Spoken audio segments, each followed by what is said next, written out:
Oke. Nah, tadi kayak pertanyaan tadi ya bahwa misalnya kita di suatu tempat, kemudian kita pasti kita diberikan target performansi ya sebagai seorang sarjana teknik. Misalnya tolong nih tingkatkan profit dari sekian sampai sekian, tingkatkan pendapatan dari sekian sampai menjadi sekian. Nah, satu hal yang penting adalah pertama kita harus paham dulu bagaimana sistem bekerja. Ya, kita paham pertama bagaimana sistem bekerja. Artinya dia dipengaruhi oleh apa? Contoh misalnya ya, kita ingin meningkatkan berat badan kita, begitu ya. Tentu kita akan belajar ya, kita cari teori. Oh, ternyata untuk bisa menaik berat badan itu tergantung jumlah benda yang masuk ke dalam mulut kita, begitu. Atau jumlah yang kita makan. Nah, berarti akhirnya kita dari sana akhirnya kita berkesimpulan, oke, berarti supaya supaya berat badan naik, maka saya harus makan. Tapi kemudian ternyata pengetahuan itu tidak cukup. Kita harus baca teori, gitu ya. Kita cari teori atau pengetahuan yang sudah ditemukan orang orang sebelumnya. Oh, ternyata tidak sembarang makan. Kalau kita makan pasir, makan batu, tidak membuat kita makin gemuk, begitu ya. Tidak membuat berat badan kita naik. Kita cari teori, oh ternyata yang membuat badan kita naik itu adalah makanan yang bergizi. Misalnya teori. Contoh ya, makanan yang bergizi. Lalu kita tanya lagi, apa itu makanan bergizi? Kita cari teori yang lain lagi. Oh, makanan bergizi adalah makanan yang mengandung zat-zat yang bergizi. Apa itu makanan zat bergizi? Kita cari lagi di teori-teori. Jadi akhirnya kita membuat rangkaian-rangkaian teori ya untuk bisa menjawab pertanyaan tadi. Oh, berarti makanan yang bergizi, jadi seperti itu ya. Misalnya target performansinya adalah berat badan, begitu. Lalu kita pahami berat badan naik, gitu ya, contohnya ya. Lalu kita coba untuk pahami sistem. Dalam ini adalah sistem tubuh kita, ya. Ternyata untuk tadi supaya tubuh kita supaya berat badan naik itu dipengaruhi oleh makanan. Nah, untuk bisa memahami kaitannya dan secara lebih rinci sistemnya, kita perlu teori, begitu ya. Maka jadilah rangkaian teori. Teori kita kumpulkan jadi bab 2. Maka akhirnya setelah itu kita merancang. Merancang apa? Merancang menu, begitu. Berdasarkan teori-teori yang sudah teori-teori ilmu alam begitu yang sudah ada, ilmu alam. Kemudian yang kedua tentu ilmu engineering, basic engineering, ya, basic perancangan. Akhirnya kita bagaimana? Apa yang kita lakukan? Kita merancang menu makan. Lalu kita uji coba, ya. Lalu setelah kita uji coba, kita evaluasi berhasil tidak hasil rancangan menu makan kita. Nah, tadi kita sudah memanfaatkan teori. Nah, begitu pula yang kita lakukan misalnya dalam marketing. Nah, cara pikirnya begitu ya. Target performansinya adalah tentu peningkatan pendapatan atau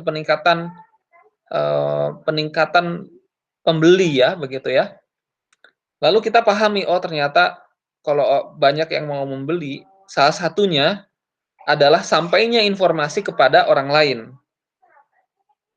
Nah, bagaimana cara kita menyampaikan informasi? Oh, ternyata menggunakan media komunikasi. Apa saja media komunikasinya? Nah, itu dijelaskan semuanya di bab 2, begitu.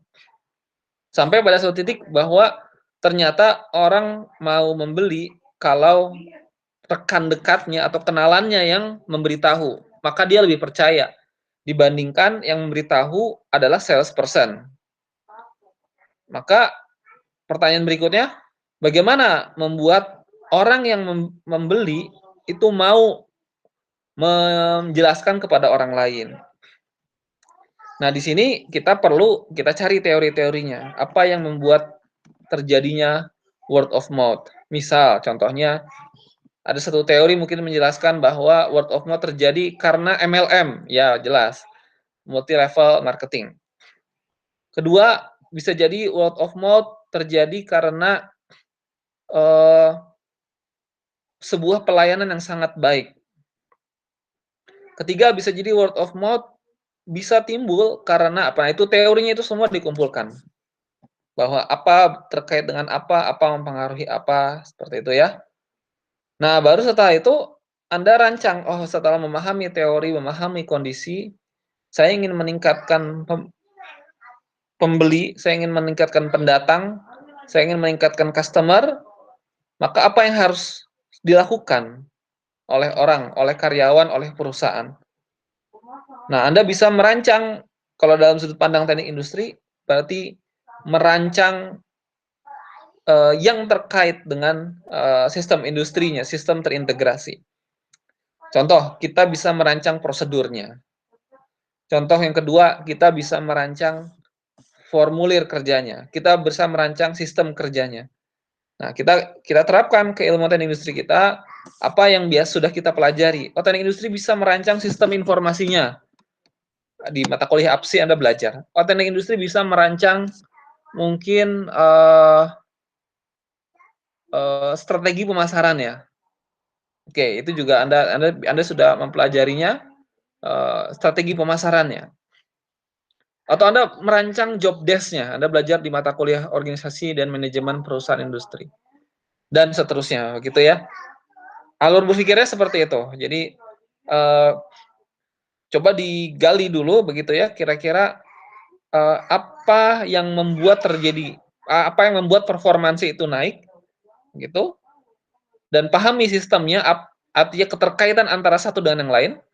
Kemudian pelajari teori-teori yang terkait, dan lalu rancanglah berdasarkan teori-teori tadi. Ya, menggunakan tools yang kita rasa cocok. Jadi sama seperti kita menyusun masakan ya, seperti kita masakan. Kalau kita menyusun masakan, kita tentu lihat di kulkas. Oh, ada wortel, ada apa saja. Tujuannya apa? Tujuannya kenyang dan enak, misalnya gitu ya.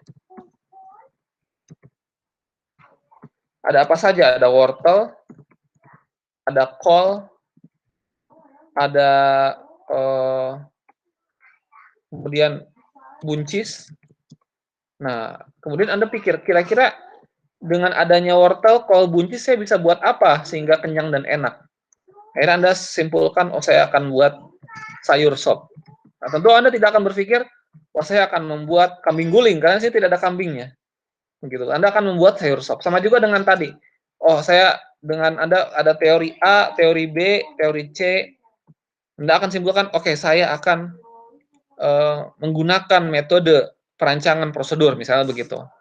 Atau saya akan menggunakan, nah nanti bisa Anda sambil cari dari teori-teori ini, nanti akan Anda pasang-pasangkan seperti sebuah Lego ya, sebuah balok susun. Tapi tadi tujuannya harus jelas ya, tadi apa? Misalnya berat badan naik, atau customer meningkat, penjualan meningkat, nah, ada hal seperti itu. Jadi seperti itu ya. Jadi bagaimana cara memilih dan menerapkan suatu metode untuk mencapai suatu target performansi. Jadi jangan sampai Anda terjebak dalam tirani metode, oh bahwa saya metodenya harus A, maka saya akan lakukan A. Oh, tidak harus. Tujuan apa? Performansinya apa? Dan bagaimana Anda coba gali gimana caranya supaya tujuan tersebut tercapai. Jadi jangan seperti palu ya istilahnya. Bagi palu, semua yang dilihat adalah paku begitu. Padahal ternyata tidak butuh dipaku, sedang tidak butuh dipalu.